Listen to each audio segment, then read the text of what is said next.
October 24th, 2024, Miami International Airport. A private jet sits fueled and waiting on a private runway, engines idle, door open, ready to leave the country in minutes. At the exact same hour, 3 commercial flights take off from the exact same airport. One to Paris, one to Switzerland, one to Dubai. 3 decoys, 1 real escape plan. One man is trying to vanish off the face of the earth. But 3 states away, federal agents are already closing in. And they know something he doesn't. It's already too late. This is the story of a kid from one of the most dangerous blocks in Chicago, who became one of the biggest names in music, whose closest friendship ended in a bullet, and whose need for revenge ended with him in handcuffs on a runway, out of moves, out of time, and out of luck. Stick around because the ending of this one is almost too strange to believe. To understand how this story ends, you have to go back to before it even started, to his father. His father wasn't just involved in the streets, he was running one of the largest drug operations in Chicago, moving product for a network controlled by one of the most powerful gang leaders in American history. It couldn't last. Federal agents eventually caught up with an $8 million drug bust, and his father was sentenced to life in prison. Here's where the story takes its first unexpected turn. Behind bars, his father found religion. He converted to Islam, changed his name, and slowly transformed from a convicted trafficker into one of the most respected voices inside the prison system. After 25 years, he walked free. Not back into the streets, but into mosques, community centers, and gang truce meetings, trying to undo the damage of a life he'd already lived. But that redemption came too late for his son, because while his father was finding peace inside a cell, his son was growing up outside one, with no father, a mother doing everything alone, and a neighborhood that was already trying to swallow him whole. The neighborhood was called Inglewood. At the time, one of the most violent zip codes in the entire United States. By elementary school, things had already gone sideways.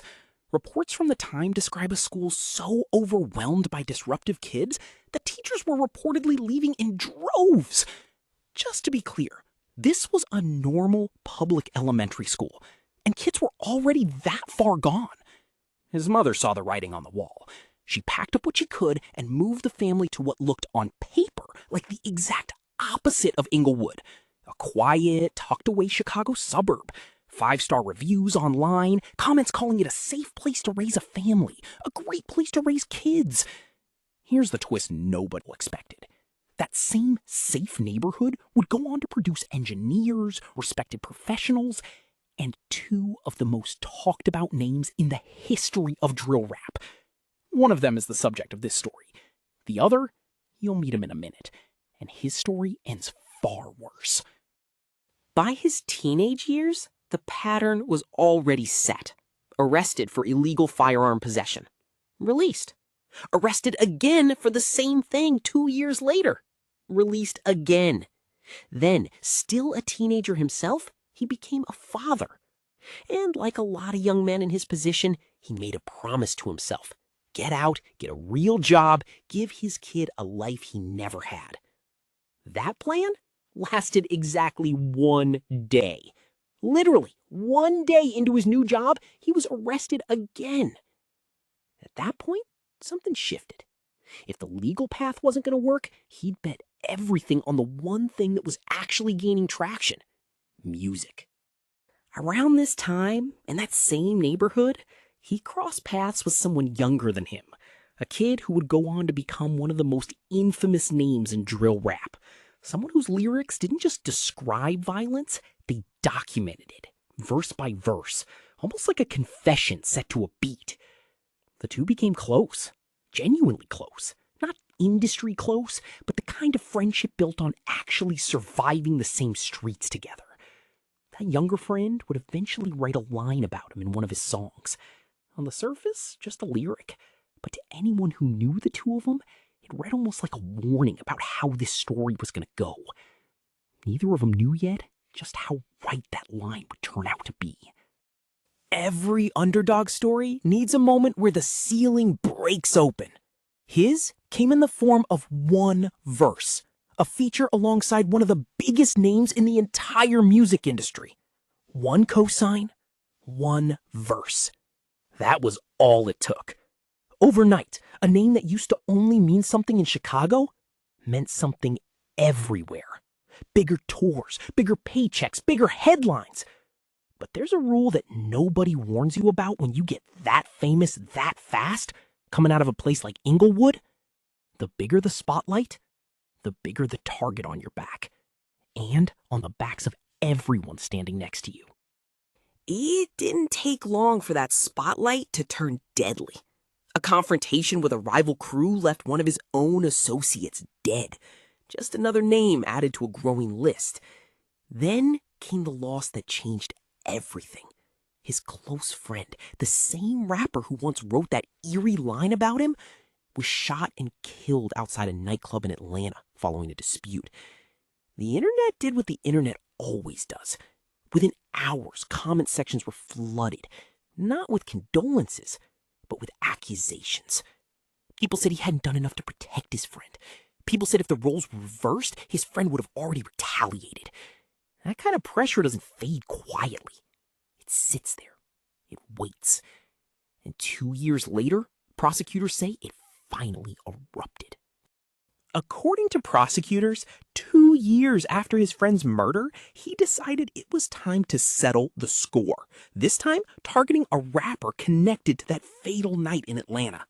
What allegedly followed reads less like a rap beef and more like a military operation. Investigators say a bounty was placed on the rival, reportedly around $1 million.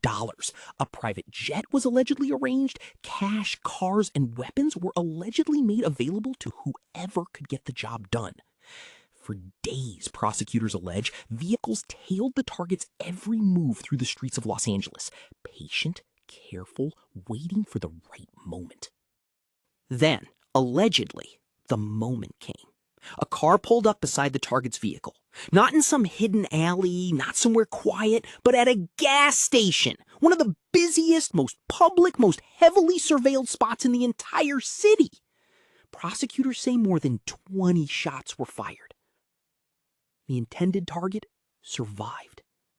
A close associate riding with him did not.